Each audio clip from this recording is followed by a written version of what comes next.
ya sudah pasti di situ timbul kewajiban karena ada hubungan keperdataan kan di situ. Nah, itu udah pasti ada kewajiban di antaranya ya biaya nafkah hidupnya, biaya sekolah, biaya kesehatan, biaya sehari-hari ya.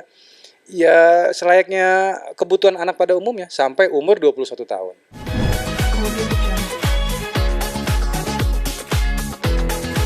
Ya alhamdulillah putusan kasasi sudah keluar dan saya juga tahunya juga dari salah satu media dan kemudian setelah itu nggak lama dari keluar di berita itu tidak lama ya teman-teman media ngubungin saya dan setelah saya cek juga ternyata memang benar, memang putusannya sudah keluar, hanya saja amar putusannya kita belum bisa melihat gitu.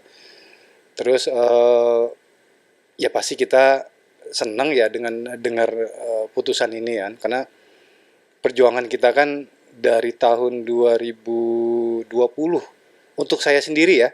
Untuk saya sendiri dari 2020, sementara kalau dari Bu Weni sendiri dari 2014. Jadi penantian yang panjang.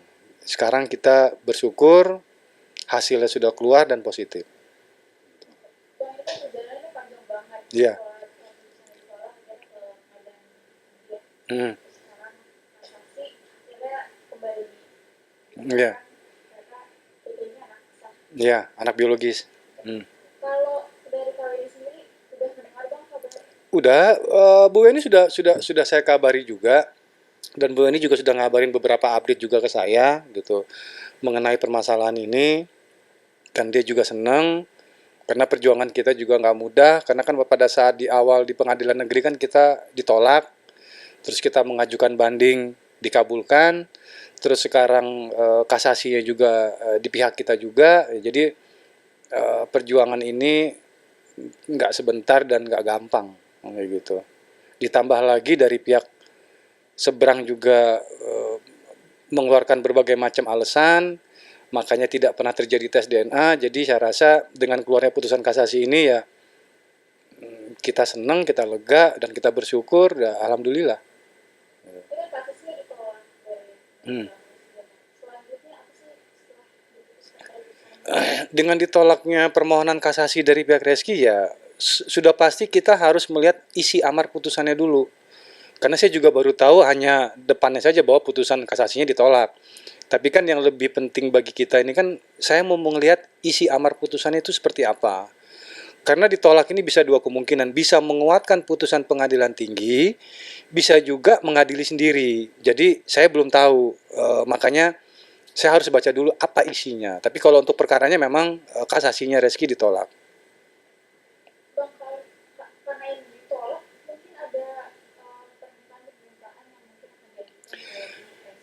Kalau permintaan kita tidak ada di luar gugatan, tidak ada, semua sudah kita tuangkan di dalam gugatan, semua apa yang kita minta itu semua sudah ada di dalam gugatan. Nah, tetapi dengan adanya putusan kasasi ini dan terbuktinya ada hubungan keperdataan antara Reski dengan anaknya, ya sudah pasti di situ timbul kewajiban karena ada hubungan keperdataan kan di situ. Nah, itu udah pasti ada kewajiban, di antaranya ya biaya nafkah hidupnya, biaya sekolah, biaya kesehatan, biaya sehari-hari ya.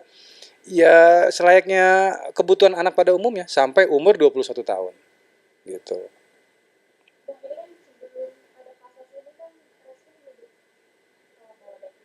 Ya, iya.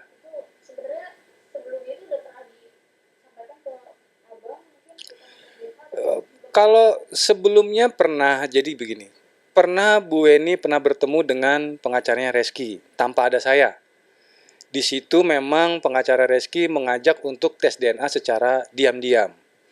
Nah, di situ juga Bu Weni mengabarkan ke saya dan saya bilang tolak permintaan itu. Karena tidak mungkin kita melakukan tes DNA tanpa ada orang tua dari si anak, yaitu ya ibunya, yaitu Ibu Weni kan. Kalau anaknya dibawa terus Bu Weni disuruh tunggu nanti tinggal terima hasilnya ya tidak mungkin juga kita mau seperti itu. Karena tes DNA itu kan ada syaratnya. Tidak segampang itu juga kita melakukan tes DNA, itu ada syarat-syaratnya, itu yang harus kita penuhi. Salah satunya adalah si anak ini harus ada orang tuanya gitu. Makanya yang pertemuan pada saat sama Bu Weni itu tidak terjadi tes DNA karena mereka maunya diam-diam. Setelah itu ada lagi pertemuan dengan Bu Weni dan ada saya juga di situ. Sama, di situ juga kita membahas bagaimana dengan si anak ini. Cuman permasalahannya di situ, apa yang kita bicarakan dan apa yang statement mereka keluarkan tidak sesuai gitu loh. Jadi ada pembicaraan dari pihak saya, terutama karena saya yang bicara, jadi ada pembicaraan basa-basi, baru pembicaraan untuk bagaimana teknis pelaksanaannya, tetapi sama mereka ucapan saya itu justru dijadikan statement. Nah, di situ yang semenjak itulah saya harus berhati-hati dalam meladeni pihak mereka. Ditambah lagi, tadi seperti Mbak yang tanya, pada saat putusan pengadilan tinggi keluar, pihak mereka itu preskon dan mengatakan ingin melakukan tes DNA dan mau menghubungi pihak kita. Tapi faktanya tidak ada satupun yang menghubungi pihak kita dan tidak ada juga tes DNA seperti yang dijanjikan oleh Reski. Gitu. Sampai akhirnya mereka justru malah mengajukan kasasi. Gitu.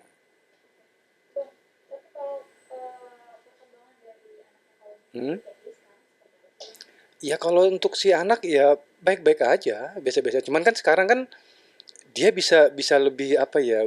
Ya mungkin dia masih anak-anak, pemikirannya belum belum sampai. Tapi kan dengan adanya putusan kasasi ini kan dia sudah jelas siapa ayahnya. Kan terutama itu yang penting. Dia bisa mengetahui siapa ayahnya. Terlepas dari orang tuanya menikah atau tidak. Tapi dia tahu siapa ayah biologisnya. Gitu. Oh iya, pasti.